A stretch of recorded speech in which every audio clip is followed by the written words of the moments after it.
नमस्कार दोस्तों, पहले आप ये एक छोटा सा वीडियो देखिए, उस पर बाद में हम बात करेंगे।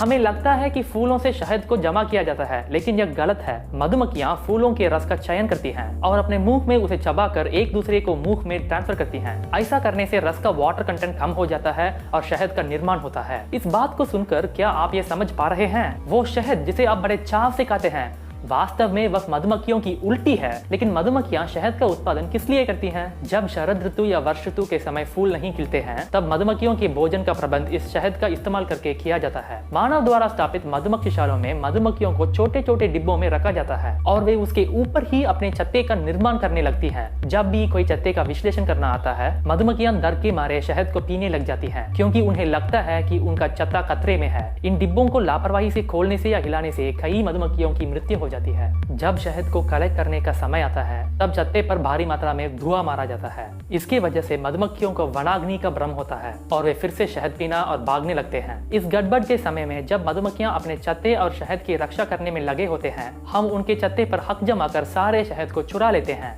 उनके मेहनत का उत्पाद हम अपने फायदे के लिए बोतल में भरकर बेचते हैं। शहद के चोरी के बाद मधुमक्खियां फिर से अपने छत्ते को बनाने और शहद का उत्पादन करने में जुट जाती हैं। ऐसा हो जाने के बाद फिर से हम उन पर डाका डालकर उनके शहद को चुरा लेते हैं। यह सिलसिला हमेशा के लिए ऐसे ही चलता रहेगा। अब आप पूछेंगे, क्या ये मधुमक्खियां पागल हैं? वे क्यों उठकर दूसरी जगह जाकर भी तो अपना छत्ता बसा सकती हैं? तो फिर क्यों वे हमारी मधुमक्खिशालों में कैद रखती हैं? यदि आपको याद हो तो मैंने कहा था कि जब तक छत्ते की रानी छत्ते को छोड़कर नहीं जाती है, अन्य मक्खियां भी वही रहेंगी। तो रानी क्यों नहीं उड़ जाती है? इसके कारण यह है कि हम रानी के पंख काटकर उसे अपाहिज बना देते हैं। इस वजह से वह उड़ भी नहीं सकती है और कहीं जा भी नहीं सकती है, इसलिए अन्य मधुमक्खियों भी वहीं रख जाती है। अब कुछ लोग पूछेंगे, यदि एक मधुमक्खी आपको काटने लगती है तो क्या आप उसे मारोगे या वीगन होने के नाते उसे काटने दोगे? कृपया समझिए, आत्मरक्षा और शोषण में अंतर होता है। यदि एक जानवर या मधुमक्खी आपको हानि पहुंचाते हैं, आपको आत्मरक्षा करने का पूर्ण अधिकार है। हम मधुमक्खियों का पालन आत्मरक्षा के लिए नहीं,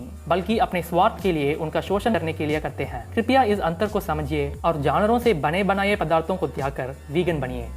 धन्यवाद। भाई साहब का वीडियो देखा और उन्होंने बताया कि मक्खियां किस तरह अपनी मेहनत करके शहद को बनाती है और अब उसके लिए अपने प्राण भी त्याग देती है। तो दोस्तों, हमें सब भक्त बंधुओं को पता है कि भगवान ने जो संविधान बनाया है, वो संविधान हमें पता है कि मनुष्य और जितने भी जीव जंतु सभी प्राणी हैं, ये सभी परमात्मा के बच्चे, और परमात्मा हम इन सब में किसी भी प्रकार का कोई भेदभाव नहीं रखता है। और दूसरी बात, बाइबल के अंदर लिखा है कि परमात्मा ने 6 दिन में सृष्टि रची और 7वें दिन तख्त पर जा विराजमान हुए। उसके अंदर परमात्मा ने जो खाने की वस्तुएं दी, उसके अंदर शहद नहीं दिखा हुआ। तो दोस्तों, हमें एक विचार कर लेना चाहिए कि परमात्मा ने हमें शहद खाने का आदेश नहीं दिया। दूसरी बात, हम एक और विचार करें कि हम शहद प्राप्त करने के लिए कितनी जीव जंतुओं को मारते हैं। जैसे मैं मेरे बचपन की बातें बता देता हूँ कि जब हम शहद तोड़ने जाते तो लकड़ियों के अंदर शहद लगा होता, तो हम धुआं करते तो उससे भी मक्खी अंधी हो जाती, नीचे गिर जाती, और उसी के बाद हम शहद प्राप्त करते तो उसके अंदर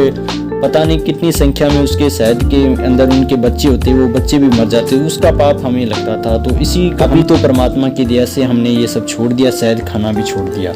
तो लेकिन उसका पाप हमें ज़रूर लगा कि हमने जो कुकर्म किए थे। तो हमें एक बार विचार कर लेना चाहिए कि सभी परमात्मा के बच्चे, और परमात्मा हमें सज़ा ज़रूर देगा, क्योंकि उसके अंदर उनके बच्चे भी मरते हैं, मक्खियाँ भी मरती हैं, उसका पाप हमें लगता है। तो इसी विचार को हम आगे लेते हुए देखते हैं कि हम भक्तों को शहद नहीं खाना चाहिए। बाकी आप सब अपनी समझदारी के हिसाब से कमेंट सेक्शन में ये ज़रूर राय रखें कि हम भक्तों को शहद खाना या नहीं खाना चाहिए। और एक बार संत रामपाल जी महाराज की सत्संग भी सुनिए और उससे हमें पता चलेगा कि क्या परमात्मा का संविधान है। दोस्तों, वीडियो के साथ जुड़े रहने के लिए आप सभी का धन्यवाद।